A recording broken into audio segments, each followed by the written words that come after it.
Bonjour et bienvenue à notre enseignement de ce jour. Nous allons nous entretenir sur le thème « Lève-toi ». Et le passage examiné est tiré du livre de Josué au chapitre 7, verset 10. Il est écrit « L'Éternel dit à Josué, lève-toi. Pourquoi restes-tu ainsi couché sur ton visage ?»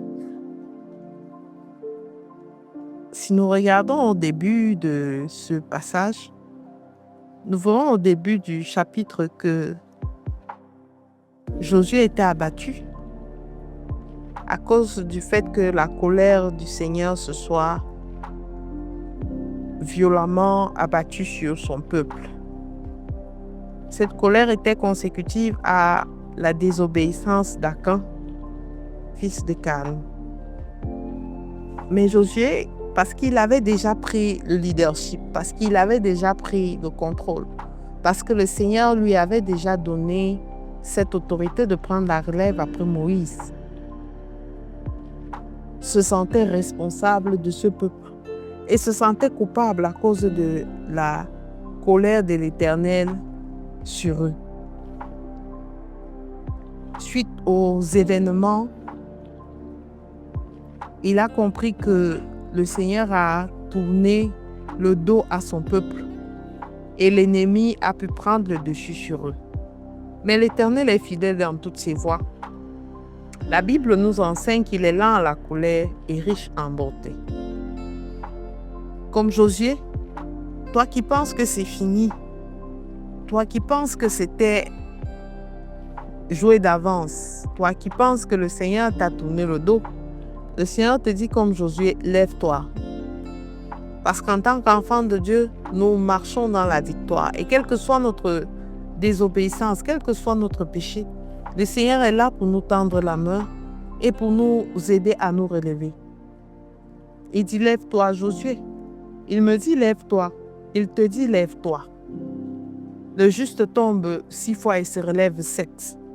Alors si tu es tombé, s'il y a quelqu'un dans ta troupe qui a failli, ce n'est pas l'occasion de rester t'appesantir, te lamenter, t'appesantir sur la douleur ou te lamenter sur le temps d'échec. Il y a un temps pour chaque chose. Mais le Seigneur ne veut pas que nous restions sur ce moment d'échec. Il ne veut pas que nous restions sur cette note d'amertume. Il ne veut pas que nous restions sur sur ce rejet. Il ne veut pas que nous restions braqués sur cette non-considération, sur cette colère. Il veut que tu te lèves et que tu redresses la tête. Parce qu'il connaît tes souffrances, il connaît tes limites et il ne te tentera pas au-delà de tes forces. Il t'a frappé une fois à cause de ta désobéissance. Il te tend la main pour que tu ne restes pas par terre. Il te tend la main afin que tu te lèves et que par la foi, tu dis, Seigneur, je suis prêt à affronter la vie telle que tu le veux. Que tu te lèves par la foi et que tu dis, Seigneur, oui, j'accepte ma sanction, mais je t'accepte par-dessus tout, car je sais que ton amour est sans pareil. Lève-toi, bien-aimé, et comme Josué, ne reste pas couché sur ton visage, car la tristesse d'avant était l'ombre de la gloire des choses à venir. Le Seigneur veut glorifier son nom au travers de toi. C'est pour ça qu'il tient à te façonner. Il tient à donner le meilleur de toi.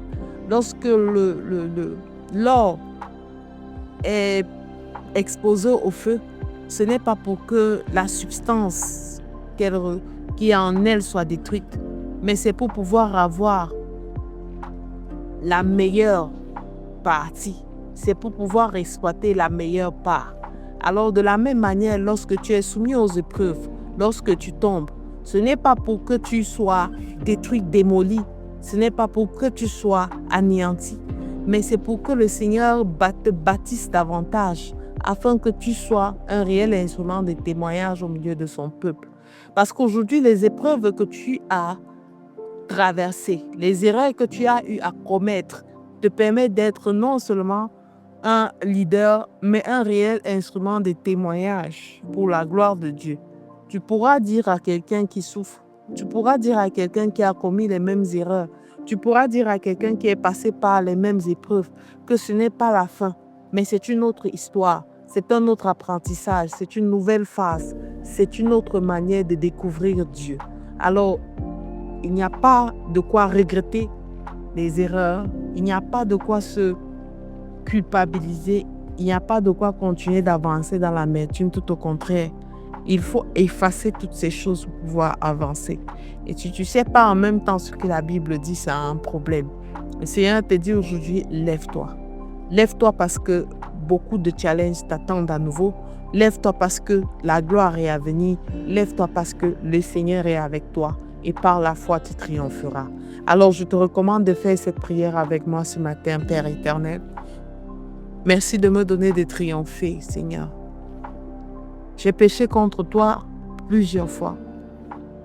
Et je ne suis pas digne de rester devant ta face, mais à cause du sacrifice que tu as rendu possible, tu me permets de compter toujours sur toi. Et ton amour pour moi est sans pareil. Je bénis ton nom. Je bénis le nom de ton Esprit Saint qui me guide et m'inspire tous les jours. Au nom de Jésus-Christ, nous avons prié. Amen, amen, amen.